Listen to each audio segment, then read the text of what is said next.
Hello everyone, कैसे हैं आप? आपका आपके YouTube channel Digvijay commerce classes पर एक बार फिर से स्वागत है। हम आपके लिए अपने इस YouTube channel Digvijay commerce classes पर बीकॉम के सिलेबस के कंपलसरी सब्जेक्ट इनकम टैक्स की पूरी एक सीरीज लेके आ रहे हैं, जिसमें आपको एक तरफ से हर एक रूल और उनके प्रैक्टिकल क्वेश्चन 1 बाय 1 मिलते हैं। आप हमसे जुड़कर अपने कॉमर्स की पढ़ाई एक प्रॉपर वे में पूरी कर सकते हैं। जैसी पढ़ाई आप पाना चाहते हैं, यहाँ बिल्कुल वैसी ही पढ़ाई आपको अवेलेबल कराई जाती है। हम आपकी ज़रूरतों का विशेष ख्याल रखते हैं। हमें पता है कि आपके लिए वो क्लासरूम पढ़ाई या ऑफलाइन पढ़ाई क्या मायने रखती है। आपके लिए हम पढ़ाई का वही अंदाज, वही नज़रिया आपके इस ऑनलाइन नेटवर्क पर आपके अपने घर बैठे अवेलेबल कराते हैं। तो देर किस बात की? अगर आप बीकॉम या एमकॉम के छात्र हैं और अपने घर बैठे अपने कॉमर्स की पढ़ाई पूरी करना चाहते हैं, तो दिग्विजय कॉमर्स क्लासेस आपके लिए वो सुनहरा विकल्प लेके आ रहा है। आप हमसे जुड़िए। अगर आप हमसे नए जुड़ रहे हैं तो सबसे पहले हमारे इस YouTube channel Digvijay commerce classes को सब्सक्राइब करिए, शेयर करिए, बेल आइकन दबाइए, ताकि आपको हमारे लेटेस्ट वीडियोस के अपडेट मिल सकें। आप हमसे पेड क्लास भी ले सकते हैं। पेड क्लास पाने के लिए आप हमारे व्हाट्सएप नंबर पर व्हाट्सएप करिए, मैसेज करिए, आपको पेड क्लास की पूरी जानकारी दे दी जाएगी, जिसमें आप बहुत थोड़े से शुल्क का भुगतान करके हमसे एक रेगुलर क्लास पाते हैं। पीडीएफ मिलेगा, डाउट सेशन रखा जाएगा, क्वेश्चन पेपर सॉल्व कराए जाएंगे। तो ये सब कुछ पाने के लिए आप हमसे पेड क्लास ले सकते हैं। प्यारे दोस्तों, आपने अब तक आयकर में यूं कह लीजिए कि आपने 90% इनकम टैक्स पढ़ लिया है। इसमें अतिशयोक्ति नहीं होगी। 90% मैंने क्यों कहा?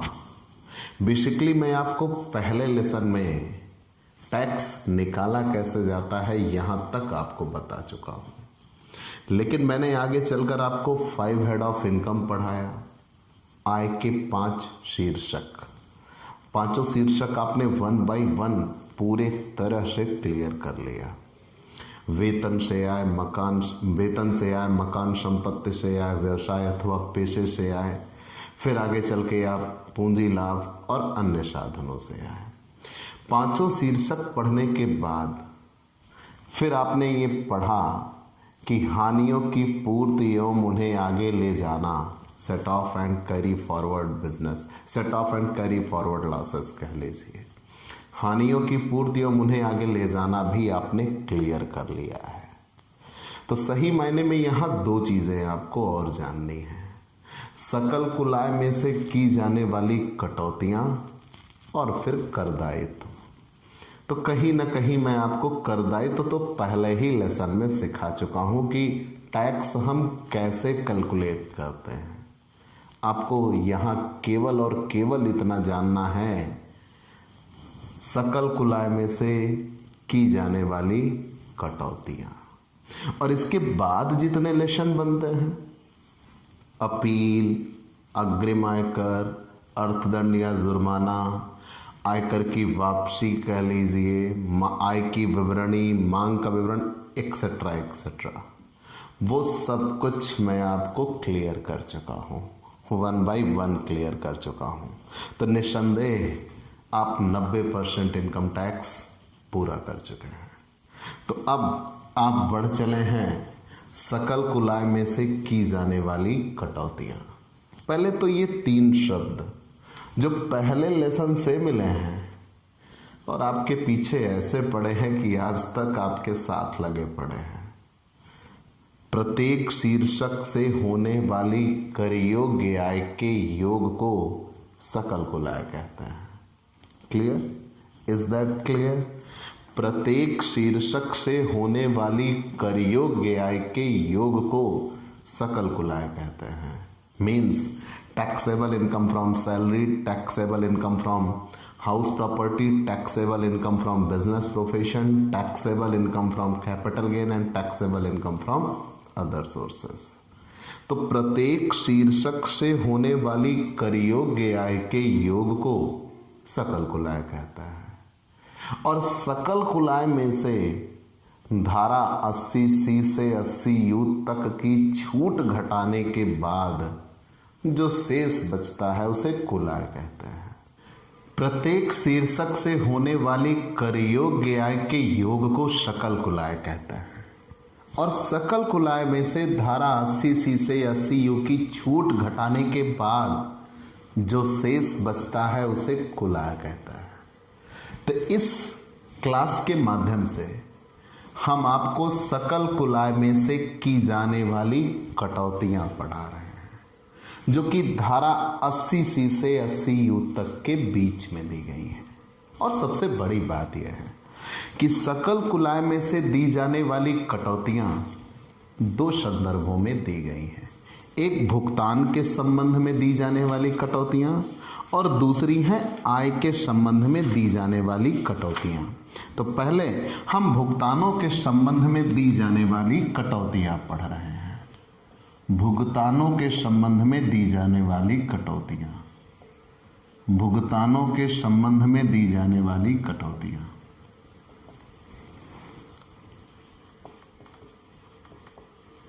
भुगतानों के संबंध में दी जाने वाली कटौतियां,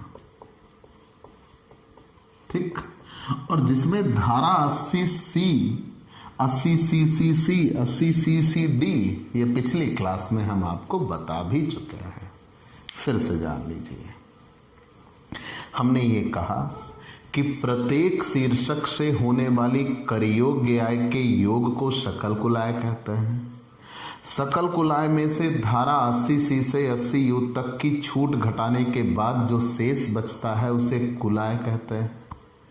और धारा 80C से 80U तक की छूट दो संबंधों में दी जाती है। एक भुगतान के संबंध में जो 80C से शुरू करके 80G तक है, और 80I से फिर आपको मिल जाएंगी आय के संबंध में। तो अभी हम भुगतान के संबंध में दी जाने वाली कटौतियां पढ़ रहे हैं, और जिसमें से हम प्रोविडेंट फंड के संबंध में और जीवन बीमा प्रीमियम के संबंध में धारा 80C पढ़ चुके, 80CCC पढ़ चुके और 80CCD पढ़ चुके। आज 80D और 80DD और 80E, 80EE आपके लिए हम इस वीडियो क्लास के माध्यम से लेके आ रहे हैं। 80D चिकित्सा बीमा प्रीमियम के संबंध में कटौती। चिकित्सा बीमा प्रीमियम के संबंध में कटौती। चिकित्सा बीमा प्रीमियम के संबंध में कटौती। चिकित्सा बीमा प्रीमियम के संबंध में कटौती। चिकित्सा बीमा प्रीमियम के संबंध में कटौती। ध्यान दीजिएगा, ये चिकित्सा बीमा प्रीमियम होता क्या है कि अगर कोई व्यक्ति अपने या अपने परिवार के सदस्यों का चिकित्सा बीमा कराता है, मेडिकल इंश्योरेंस या हेल्थ इंश्योरेंस कह लीजिए, और उसके लिए प्रीमियम जमा करता है तो उसकी छूट मिलती है। अब 80C से ये अलग क्यों है? 80C में आपने जीवन बीमा पढ़ा था, जो कि किसी व्यक्ति की मृत्यु के बाद वो पैसा मिलता है या पॉलिसी के मैच्योर होने पर, और ये किसी व्यक्ति या उसके परिवार के सदस्य के अस्वस्थ होने पर ये एक्टिव होता है। तो यहाँ पे यह है कि अगर कोई व्यक्ति है, इसकी छूट व्यक्ति करदाता को मिलती है। 80D में यह है चिकित्सा बीमा प्रीमियम के संबंध में कटौती धारा 80D में आती है। धारा 80D, चलिए मान लिया धारा 80D में, और 80D की छूट एक व्यक्ति को मिलती है, हिंदू अविभाजित परिवार को मिलती है। तो पहले हम व्यक्ति के संदर्भ में पढ़ लेते हैं, फिर हिंदू अविभाजित परिवार के संदर्भ में पढ़ लेंगे। क्लियर? मतलब चिकित्सा बीमा प्रीमियम के संबंध में कटौती व्यक्ति को भी मिलती है और हिंदू अविभाजित परिवार को भी मिलती है, लेकिन दोनों के लिए कुछ अलग अलग प्रावधान हैं। पहले हम व्यक्ति के संदर्भ में पढ़ रहे हैं। खुद का एवं परिवार, चाहे जीवन साथी का कराए चाहे आश्रित बच्चों का, अगर अपना या अपने जीवन साथी का और आश्रित बच्चों का अगर चिकित्सा बीमा प्रीमियम कराया गया तो 25,000 रुपए की कटौती मिलती है। अधिकतम कटौती 25,000 की है। अगर खुद का, जीवन साथी का या आश्रित बच्चों का, आश्रित बच्चे, अगर आश्रित बच्चों का आप चिकित्सा बीमा प्रीमियम कराते हैं तो 25,000 रुपए की कटौती पाते हैं। आश्रित बच्चों से अभिप्राय क्या है?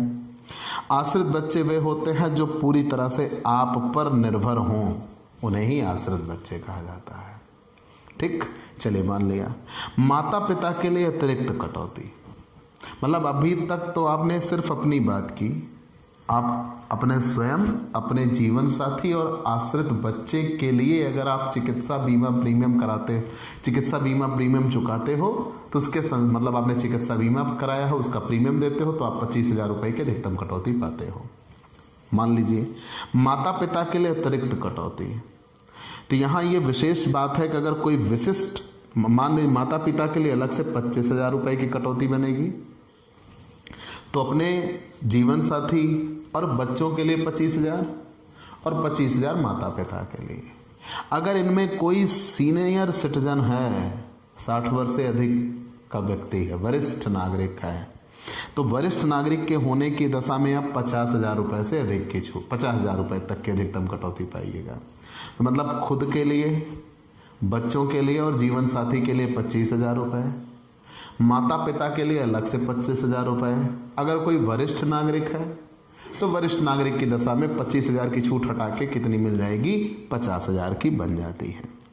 और यहाँ यदि वर्णित कोई सदस्य वरिष्ठ नागरिक है और उसकी चिकित्सा पर व्यय किया गया, मतलब उसकी दवा कराई गई, लेकिन उसका चिकित्सा बीमा प्रीमियम नहीं कराया, चिकित्सा बीमा नहीं कराया गया, तो भी अगर आप वरिष्ठ नागरिकों के ऊपर व्यय करते हो, दवा पर व्यय करते हो, तो 50,000 रुपए की आप छूट पाते हो।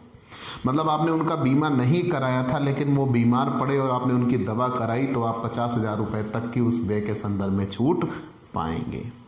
और यदि माता पिता में से कोई वरिष्ठ नागरिक है और उसकी चिकित्सा पर व्यय किया गया अथवा उसका बीमा नहीं है, तो अधिकतम कटौती 50,000 की है। ये विशेष रूप से आप याद रखिएगा। तो मैंने आपसे क्या कहा? अपने जीवन साथी और बच्चों की चिकित्सा के संदर्भ में अगर आप व्यय कराते, वो चिकित्सा बीमा प्रीमियम देते हैं तो 25,000 की छूट मिलेगी। माता पिता के लिए आप अलग से अगर चिकित्सा बीमा प्रीमियम देते हो तो उसकी 25,000 की छूट बनती है। और अगर मान लीजिए माता पिता में कोई एक वरिष्ठ नागरिक है या वरिष्ठ नागरिक हैं, दोनों 60 प्लस हैं, तो ये छूट 25,000 की बढ़ के फिर 50,000 रुपये अधिकतम की हो जाएगी। और मान लीजिए आपने उनका चिकित्सा बीमा नहीं कराया था लेकिन वो बीमार पड़े और आपने उनका इलाज कराया, तो उनके इलाज के संदर्भ में अगर आपने खर्च किया है तो भी आप 50,000 रुपये की छूट पाते हैं। ठीक, अधिकतम 50,000 रुपये तक की छूट पाते हैं। हिंदू अविभाजित परिवार के संदर्भ में क्या नियम है? अगर कोई हिंदू अविभाजित परिवार के सदस्य का बीमा प्रीमियम हुआ है तो 25,000 रुपये की छूट बनेगी। और यदि परिवार का कोई सदस्य वरिष्ठ नागरिक है तो कटौती की राशि 50,000 रुपये तक हो जाती है। और यदि परिवार का कोई सदस्य वरिष्ठ नागरिक है और उसका बीमा कराया नहीं गया था लेकिन फिर भी उसके इलाज पर व्यय करने पड़ गए तो 50,000 रुपये तक की आपको छूट मिल जाती है। ठीक, और यहाँ ये विशेष रूप से याद रखिएगा, वरिष्ठ नागरिक वही होता है जो 60 साल के ऊपर हो और 80 साल के कम, और अति वरिष्ठ नागरिक वो व्यक्ति होता है जो 80 साल के भी ऊपर हो। और स्वास्थ्य बीमा की योजना भारतीय सामान्य बीमा निगम की होनी चाहिए तथा केंद्रीय सरकार द्वारा अनुमोदित होनी चाहिए। और इसके लिए जो प्रीमियम दिया जाए राशि गत वर्ष की कर योग्य आय में से दी जानी चाहिए, तभी आप छूट पाइएगा, नहीं तो आप छूट नहीं पाइएगा। ठीक, और राशि का भुगतान रोकड़ को छोड़कर नकद भुगतान नहीं होना चाहिए। अगर नकद भुगतान करते हो तो आप छूट नहीं पाइएगा। आप डिमांड पे, चेक या ड्राफ्ट आदि के माध्यम से अगर आप भुगतान करते हैं तब तो आप छूट पाएंगे, नहीं तो आप छूट नहीं पाएंगे। चलिए, मान लीजिए आपने इलाज नहीं कराया, याद रखिए दवा कराना अलग बात हुई। मान लीजिए आप संदर्भ में मेडिकल रिपोर्ट या टेस्ट कराना चाहते हैं, तब क्या होगा? हो सकता है टेस्ट में वो बीमार ना निकले और उसके बाद आपको दवा ना करानी पड़े। तो अगर आपने केवल टेस्ट कराया, हेल्थ चेकअप कराया है, हेल्थ चेकअप अलग हो गया और दवा कराना अलग हो गया। मान लिया हमने केवल चेकअप कराया, रूटीन चेकअप कराया, तो उसमें भी तो पैसे लगते हैं। तब क्या होगा? तो यदि अपने जीवन साथी, आश्रित बच्चे या माता पिता की स्वास्थ्य निवारक जांच पड़ताल अगर आप कराते हैं, हेल्थ चेकअप कराते हैं, तो 5,000 रुपये तक का व्यय मान्य होगा और फिर आप उससे अधिक की आप छूट नहीं पाएंगे। दूसरी बात, जांच की राशि का भुगतान रोकड़ सहित किसी भी प्रकार से किया जा सकता है, यहां भुगतान के लिए कोई बाध्यता नहीं है। और तीसरी बात, इस राशि को भी मान्य कटौती राशि 25,000 या 50,000 रुपये में ही शामिल कर दिया जाता है। जो आप मेडिकल चेकअप कराते हो, मेडिकल चेकअप का व्यय और उस दवा के व्यय के साथ जोड़कर उस 25,000 या 50,000 दोनों में जो छूट बनती है के साथ इसको दिया जाएगा, अलग से नहीं दिया जाएगा। मतलब ये टोटल जोड़कर ही वो 25,000 या 50,000 तय किए जाएंगे। इसके लिए अलग से आपको छूट नहीं मिलती। तो आपने 80D पढ़ लिया। 80D चिकित्सा बीमा प्रीमियम के संदर्भ में कटौती थी। अब हम आते हैं 80DD। मैंने कहा था 80DD पढ़ाने के लिए या बताने के लिए मुझसे बेहतर व्यक्ति आपके लिए कोई नहीं होगा। आइए 80D बताते हैं। निःशक्त आश्रित की चिकित्सा, निःशक्त डिसेबल आश्रित की चिकित्सा, निःशक्त आश्रित की चिकित्सा, निःशक्त आश्रित की चिकित्सा पर व्यय, चिकित्सा पर व्यय तथा उसके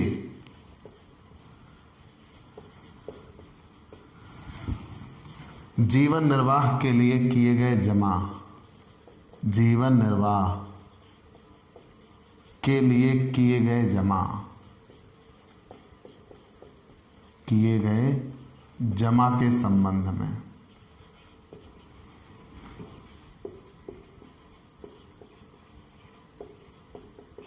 जमा के संबंध में कटौती। धारा 80DD, धारा 80DD क्लियर। निःशक्त आश्रित की चिकित्सा पर व्यय तथा उसके जीवन निर्वाह के लिए किए गए जमा के संबंध में कटौती। एक बात, पहली चीज तो ये, जैसा कि आप जानते हैं मैं एक 100% विकलांग व्यक्ति हूं। क्या आपने ये देखा है कि आपके आस पड़ोस में कोई व्यक्ति विकलांग हो, उसका संपूर्ण जीवन उस काली अंधेरी गुफा के समान होता है जहां कोई प्रकाश नहीं होता। वो व्यक्ति जरूर तो विकलांग होता है, लेकिन साथ ही साथ कहीं ना कहीं उसके परिवार वाले भी इस दंश को झेलते हैं। सपोर्टिव फैमिली होनी चाहिए, वो अलग बात है, लेकिन सपोर्टिव फैमिली होने के साथ साथ परिवार में विशेषतया माता पिता इस बात से बहुत ज़्यादा दुखी रहते हैं और उनकी जिम्मेदारियां भी बढ़ जाती हैं। ज़रूर वो एक व्यक्ति परिवार में विकलांग होता है, लेकिन उस एक व्यक्ति के विकलांग होने पर उन माता पिता के बारे में आप सोचिएगा, वो माता पिता भी जरूर उसके साथ साथ वो कष्ट उठाते हैं। जैसे मैं अपनी पर्टिकुलर बात कर सकता हूँ। मैंने अपने जीवन में, आप किसी भी संदर्भ में देखिएगा, मैं मान के चलिए आज बड़ा हूँ, आज काबिल हुआ हूँ, मेरे माता पिता का यह सहयोग रहा है या फैमिली मेम्बर्स की ये पावर रही है कि मैं आज यहाँ तक आप तक पहुँचा। आज मैं इस पूरे विश्व के मंच पर हूँ, वैश्विक मंच पर हूँ और मैं आपसे मुखातिब हूँ, वो अलग बात है। लेकिन बहुत से ऐसे व्यक्ति होंगे जो इस काबिल शायद नहीं है, और बहुत ऐसे लोग हैं जो मुझसे भी बहुत आगे हैं। लेकिन आप ये जानिएगा कि अगर एक व्यक्ति परिवार में विकलांग होता है तो उस व्यक्ति के साथ साथ उसका पूरा परिवार संघर्ष करता है। जैसे आप उसके दैनिक रोजमर्रा के जीवन की बात कर लीजिए, वो अन्य नॉर्मल व्यक्तियों से फिर अलग हो जाता है और उसके संदर्भ में उसके माता पिता की जिम्मेदारियां भी बढ़ जाती हैं। तो माता पिता जब तक तो जीवित हैं तब तक तो उसके लिए सहारा है, और जब वो नहीं होंगे तब उसकी मददगार कौन? सोच के देखिए, क्या भाई भाभी होंगे, क्या बहन बहनों ही होंगे? क्या और कोई? तो माता पिता की ये सोच बन जाती है वहां पे कि आज तो मैं हूं, आज मैं अपने बच्चे के लिए हूं, लेकिन जब मैं नहीं होऊंगा तो मैं अपने बच्चे की आर्थिक मदद करके जाऊंगा। और कोई व्यक्ति अपने जीते जी अपने बच्चे को मार के तो जाएगा नहीं। तो वो ये सोचते हैं कि आज जब तक मैं जीवित हूं तब तक मैं अपने बच्चे की मदद करता रहूंगा, लेकिन जब मैं ना रहूं तो मैं इसके लिए इतना धन छोड़ जाऊंगा कि इसको मदद मिल जाए। उसी संदर्भ में आज हम आपको ये पढ़ाने जा रहे हैं। ACDD, निशक्त आश्रित की चिकित्सा पर वे। मान लीजिए कोई गंभीर विकलांग व्यक्ति है, निशक्त है और आप पर आश्रित है। हाँ, रब ना करे कि आपके घर में ऐसा कोई व्यक्ति हो, लेकिन शारीरिक विकलांगता कोई मायने नहीं रखती, मानसिक विकलांगता ना हो, ये मैं सिद्ध करता हूं और ये मैं कहता आया हूं। चलिए, तो वो अलग बात है। तो यदि ये इसकी छूट किसको मिलती है? एक व्यक्ति को मिलती है और हिंदू अविभाजित परिवार को मिलती है। ठीक, किसको? व्यक्ति को और हिंदू अविभाजित परिवार को मिलती है, बशर्ते वो भारत में निवासी हो। अगर वो भारत में निवासी है तभी इसकी छूट मिलेगी, नहीं तो नहीं मिलेगी। दूसरी बात, और यहां किसको, मैंने क्या कहा, ये छूट ACDD, निशक्त आश्रित की चिकित्सा पर व्यय तथा उसके जीवन निर्वाह के लिए किए गए जमा के संबंध में कटौती की छूट किसको मिलेगी? एक व्यक्ति को या हिंदू अविभाजित परिवार को, बशर्ते वो भारत में निवासी हो। दूसरा, किस व्यय के संबंध में कटौती मिलेगी? ये व्यय जो है अपने पर आश्रित निशक्त व्यक्ति की चिकित्सीय उपचार, परिचर्या, प्रशिक्षण और पुनर्वास के लिए किया गया हो। अगर आपने ये खर्च अपने के ऊपर आश्रित, अपने पर डिपेंड किसी दिव्यांग व्यक्ति, याद रखिएगा नरेंद्र मोदी जी का शब्द है दिव्यांग, निशक्त, किसी निशक्त व्यक्ति के चिकित्सीय उपचार, परिचर्या, प्रशिक्षण और पुनर्वास के लिए खर्च किया गया है, तब आप उसकी छूट पाएंगे। और अगर उसका जीवन बीमा कराया गया है, अन्य बीमाकर्ता, प्रशासक या निर्दिष्ट कंपनी के पास निशक्त व्यक्ति के भरण पोषण के लिए बोर्ड द्वारा अनुमोदित किसी स्कीम के अधीन रकम जमा कराई गई है, तो अब याद रखिएगा दोनों बातें हो गई। मान लीजिए आज वो व्यक्ति है और आज आपके माता पिता हैं। सपोज करिए मैं विकलांग हूं, मेरे माता पिता, तो अगर मेरे माता पिता इस गत वर्ष में मेरे भरण पोषण, मेरे पुनर्वास, मेरे प्रशिक्षण, मेरे चिकित्सीय उपचार के लिए अगर मेरे ऊपर कुछ खर्च करते हैं तो उस खर्च की उन्हें छूट मिल जाएगी। बराबर। दूसरी बात यह बनी कि उन्होंने मेरे ऊपर खर्च नहीं किया, कोई ऐसी योजना बनी है और उस योजना के अंतर्गत, और वो योजना किसकी? जीवन बीमा निगम या अन्य बीमा करता या प्रशासक या निर्दिष्ट कंपनी के पास उन्होंने पैसे जमा कर दिए और उन्होंने इस सोच के साथ जमा किए कि आज मैं हूं तो मैं तो खर्च कर दे रहा हूं, कल मैं नहीं होऊंगा तो कौन करेगा? तो मेरा पुत्र इसमें से पैसे निकाल कर खर्च कर लेगा। उन्होंने उसमें पैसे जमा कर दिए, तब उसकी भी उन्हें छूट मिलेगी। या तो मेरे स्वयं के ऊपर खर्च कर दिया इस वर्ष तब छूट मिलेगी, या मेरे लिए पैसे जमा कर दिए तभी भी छूट मिलेगी। दोनों समझ रहे हैं ना? मेरे ऊपर खर्च कर दिया मतलब मुझे उसकी जरूरत थी, मैंने उसका उपभोग कर लिया, मेरे ऊपर खर्च कर दिया, चाहे मेरी पढ़ाई पर खर्च किया, चाहे मेरे रहने पर खर्च किया, चाहे मेरे चिकित्सीय उपचार पर खर्च किया, छूट मिल गई। और मैंने अभी खर्च नहीं किया लेकिन मुझसे संबंधित उन्होंने पैसे जमा कर दिए हैं, तो भविष्य में उसकी छूट मिल जाएगी। यहां तक तो बात बनती है। कितनी छूट मिलेगी? अगर मैं सामान्य निशक्तता रखता हूं 80% से कम, 80% से कम, तो 75,000 रुपये तक की छूट मिलती है, 75,000 रुपये के। और अगर मैं गंभीर निशक्तता रखता हूं तो 1,25,000, जो कि 100% में आती है, 1,25,000 की छूट मिलती है। लेकिन एक बात और, अगर करदाता की मृत्यु के पश्चात जिसके नाम में धन जमा किया गया है उस निशक्त आश्रित के लाभ के लिए यह जमा धन एक मुश्त अथवा वार्षिकी के रूप में भुगतान किया जाएगा। मेरे माता पिता ने जमा किया मेरे लिए, तो जब वो नहीं होंगे तब वो पैसा एक मुश्त मुझे मिल जाएगा जो उन्होंने मेरे लिए जमा किया। दूसरी बात, करदाता के निशक्त आश्रित को अथवा अन्य व्यक्ति को ऐसे आश्रित की ओर से भुगतान प्राप्त करने के लिए। अब ये बहुत बड़ा बात है, बहुत बड़ी बात है। अब मान लीजिए मेरे पिता हैं, भाई क्या पैसे होना ही सब कुछ होता है? नहीं, सहयोग भी चाहिए। अब मेरे पिता को ये लग रहा है कि भाई मैं हूँ, तब तो मैं देख लिख रहा हूँ, मैं अपने बच्चे की मदद कर ले रहा हूँ, कल को मैं नहीं होऊंगा तो कौन करेगा। तो मेरे पिता ने क्या किया, किसी व्यक्ति को ऑथराइज कर दिया, जैसे मेरे बड़े भाई को कर दिया, और उसे ये कहा, लिखित में कहा कि मैं पैसे जमा कर रहा हूँ।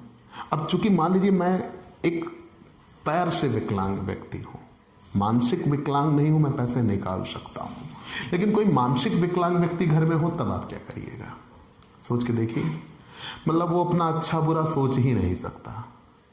तब वो माता पिता जब तक तो जीवित था तब तक तो उन्होंने अपनी जिम्मेदारियां निभाई, जब वो नहीं होंगे तब क्या होगा, बच्चे को मार के मरेंगे क्या, नहीं ना, ऐसा कोई नहीं कर पाता। तब उस बच्चे का जीवन कैसे बीतेगा। तब वहां इनकम टैक्स ये कहता है कि अगर कोई फैमिली मेंबर किसी अन्य व्यक्ति के लिए कहता है कि जब तक मैं हूं तब तक तो ठीक है, जब मैं नहीं होऊंगा तो ये देख रेख करेगा, और वो पैसे जमा किए हुए हैं, तो वो व्यक्ति जो अधिकृत किया गया है, जिसको आश्रित बनाया गया कि अब वो आप पर आश्रित होगा, तो आप उस पैसे को निकाल लीजिएगा, उस पैसे को आप खर्च करेंगे, तब आप उसके लिए आपको पैसा मिलेगा और आप उस पर कर नहीं देंगे। अगली बात, चिकित्सा प्राधिकारी द्वारा जारी प्रमाण पत्र की प्रतिवर्ष आयकर के रिटर्न के साथ जमा करानी होगी। जो चिकित्सा प्राधिकारी द्वारा जारी प्रमाण पत्र होता है चीफ मेडिकल ऑफिसर CMO द्वारा, या आप कह लीजिए जिससे विकलांगता सर्टिफिकेट, वो हर वर्ष आय की विवरणी के साथ उसे नत्थी करना होता है, तभी आप छूट पाते हैं, नहीं तो छूट नहीं पाते। और ये चिकित्सा अधिकारी के प्रमाण पत्र पर निर्धारित अवधि के पश्चात निःशक्तता की सीमा का पुनर्निर्धारण करना लिखा गया है। तो जैसे कोई पागल व्यक्ति है, तो आज पागल है, हो सकता है कल वो पागल ना हो, तब आप क्या करिएगा। तो जब वो पागल है तब तो आप छूट पाइएगा, नहीं तो नहीं पाइएगा। तो फिर वहाँ ये लिखते हैं कि इनका हम हर बार मेडिकल चेकअप करेंगे, तो एक सीमा निर्धारित की जाती है, उस सीमा के बाद फिर से उनका मेडिकल चेकअप होता है, तो उसके बाद ही आप छूट पाइएगा, नहीं तो आप छूट नहीं पाइएगा। पुनः उनकी चेकअप होनी चाहिए। अब यहाँ सबसे बड़ी बात एक और है, अगर किसी माता पिता ने अपने बच्चे के लिए जमा किया, निःशक्त व्यक्ति के लिए जमा किया, और उस निःशक्त व्यक्ति की पहले मृत्यु हो गई और माता पिता जीवित रह गए, तो तब फिर वो पैसा कर योग्य हो जाएगा और उनको मिलेगा, और वो पैसा कर योग्य हो जाएगा। ये विशेष रूप से याद रखिएगा। और आश्रित में कौन, किसी व्यक्ति की दशा में उसका पति पत्नी बालक माता पिता भाई बहन उनमें से कोई भी, हिंदू अविभाजित परिवार की दशा में परिवार का कोई सदस्य, और जिसका भरण पोषण के लिए उसे पूर्णतः यह मुख्यतः आश्रित है, ठीक, और जिससे संबंधित गत वर्ष में धारा 80U के अंतर्गत कटौती की मांग नहीं की गई है, तब ये छूट मिलती है।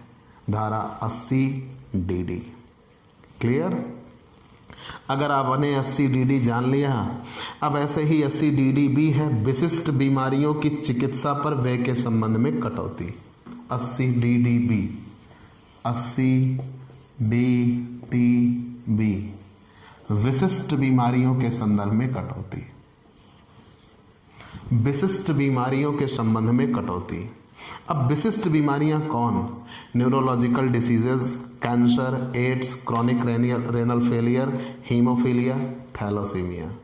अगर इनसे संबंधित कोई रोग हुआ है और उस रोग के बीमारियों के इलाज के लिए अगर खर्च हुआ, तो एक व्यक्ति या हिंदू अविभाजित परिवार जो भारत में निवासी है वो छूट पाएगा।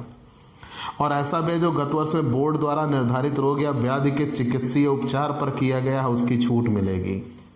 और यहाँ ये ध्यान रखना होगा, वे अपने लिए या किसी आश्रित के लिए या हिंदू अविभाजित परिवार की दशा में उसके किसी सदस्य के लिए किया जाना चाहिए। 80DD भी विशिष्ट बीमारियों की चिकित्सा पर व्यय के संबंध में कटौती। विशिष्ट बीमारियों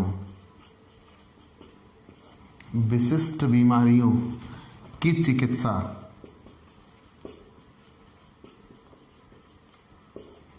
पर व्यय के संबंध में कटौती, पर व्यय के संबंध में कटौती।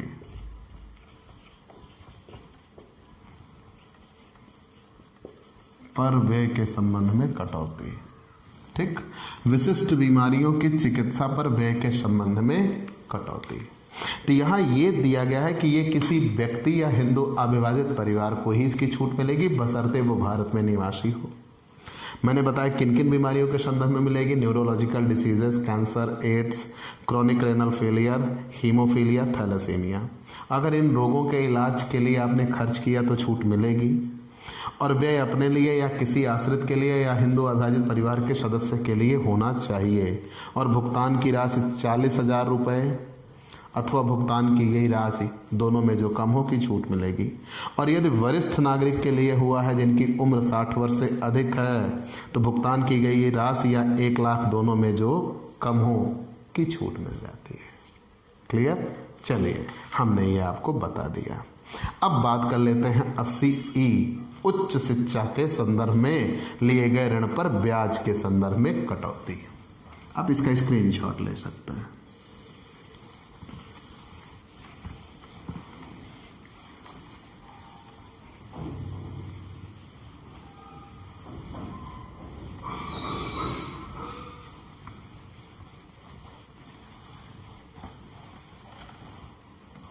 उच्च शिक्षा के लिए गए ऋण पर ब्याज।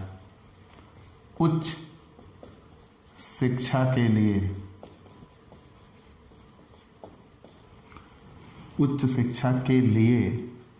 लिए गए उच्च शिक्षा के लिए गए ऋण पर ब्याज की कटौती।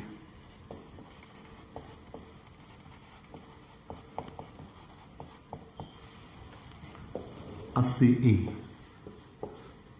धारा 80। मान लीजिए हायर स्टडीज के लिए आप लोन लेते हैं। हायर स्टडीज के लिए यदि एक व्यक्ति अपने या रिश्तेदार की उच्च शिक्षा के लिए किसी वित्तीय संस्था अथवा अनुमोदित पुण्यार्थ संस्था से जो ऋण लेता है और उस गत वर्ष में ब्याज भुगतान की राशि कटौती स्वीकृत होगी, ब्याज की राशि कटौती योग्य स्वीकृत होगी। अगर आप अपने या अपने किसी रिश्तेदार की उच्च शिक्षा के लिए किसी वित्तीय संस्था से या अनुमोदित पुण्यार्थ संस्था से कोई ऋण लेते हैं और उस ऋण के संदर्भ में कोई ब्याज चुकाते हैं तो उस ब्याज की आपको छूट मिलेगी, बशर्ते उच्च शिक्षा में केंद्रीय सरकार, राज्य सरकार, स्थानीय प्राधिकारी द्वारा इनमें से किसी के द्वारा ऐसा करने के लिए प्राधिकृत किसी अन्य प्राधिकारी द्वारा मान्यता प्राप्त किसी विश्वविद्यालय, बोर्ड या विश्वविद्यालय में उच्चतर माध्यमिक परीक्षा या उसके समतुल्य कोई परीक्षा उत्तीर्ण करने के पश्चात किया गया अध्ययन पाठ्यक्रम शामिल होता है। तो आप ये कह सकते हो कि हायर स्टडीज़ में कोई सेंट्रल गवर्नमेंट, स्टेट गवर्नमेंट या लोकल अथॉरिटीज़ के जो एग्ज़ाम होते हैं, अगर उनको पास करने के बाद अगर आप कोई परीक्षा बनती है तो उसके संदर्भ में आपको छूट मिलती है। इसमें कौन है जिनके लिए आप छूट पा सकते हो?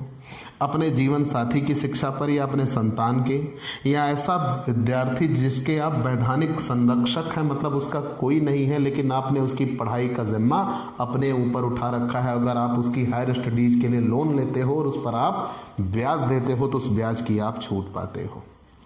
और यह कटौती उस गत वर्ष में प्रारंभ होकर जिस गत वर्ष में करदाता ने ब्याज का भुगतान करना शुरू किया, ठीक बाद में आने वाले लगातार 7 गत वर्षों तक स्वीकृत होगी, जब तक कि संपूर्ण ब्याज का भुगतान न हो जाए और यह जो भी अवधि पहले समाप्त हो जाए। और प्रत्येक वर्ष कटौती उस राशि में से दी जाएगी जितनी राशि का करदाता ने उस वर्ष भुगतान कर दिया। तो ये लगातार 7 वर्षों में आपको छूट मिलेगी अगर कोई आपने लोन लिया है और हायर स्टडीज़ के लिए लिया है और उस पर आप ब्याज चुकाते हैं तो याद रखिएगा। तो मैंने यहाँ ये कहा कि आप अपने जीवन साथी या अपने किसी संतान के लिए या कोई ऐसा भी व्यक्ति हो सकता है जिसकी हायर स्टडीज़ का जिम्मा आपने उठाया है, अगर उसके पढ़ने के लिए आपने लोन लिया, उस लोन पर कोई ब्याज बनता है तो उस ब्याज की आपको छूट मिलती है। ठीक, चलिए मान लिया। क्या कोई रहने के मकान के संदर्भ में भी छूट मिलती है? जी हाँ, आवासीय गृह संपत्ति के लिए गए ऋण पर ब्याज की कटौती मिलती है। रहने वाले मकान के संदर्भ में ऋण पर ब्याज की कटौती मिलती है। धारा 80E।